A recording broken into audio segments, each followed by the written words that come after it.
double your failure rate. Double your failure rate. Why? It's because, let me put this down. It's because if you look at the life stories of successful men and women, if you look at the life story of a person like Thomas Edison, one of the greatest failures in history. Thomas Edison, in the course of his lifetime, patented 1,052 devices at the U.S. Patent Office. Over 1,000 of those devices were actually turned into commercial products that made enormous amounts of money.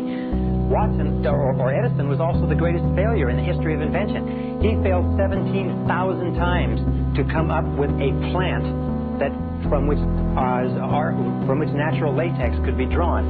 He failed thousands of times in other experiments. He failed over 11,000 times in his attempt to come up with a filament for the electric light bulb.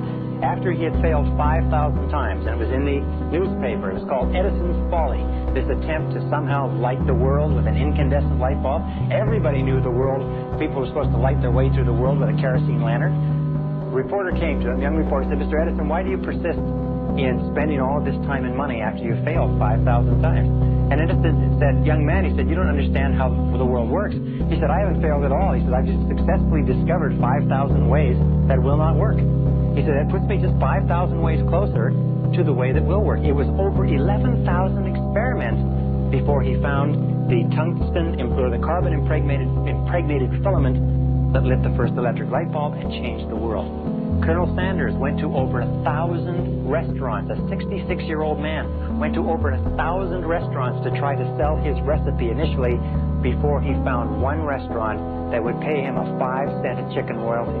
But he kept on. Would you keep on after 100, 200, 500, 1,000 people had told you no? Sanders did, and became one of the richest and most well-known and most respected men in America.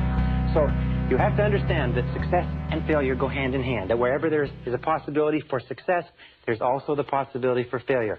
There is nothing wrong with failing as long as you learn from every lesson. And remember, if you have a certain number of failures that you have to go through in order to learn the lessons and gain the experience in order to achieve your great success, the sooner you do it, the faster you get on with it, the more mistakes you make, the more times you fall on your face and pick yourself up and learn from it, the faster you're going to achieve what you're capable of achieving.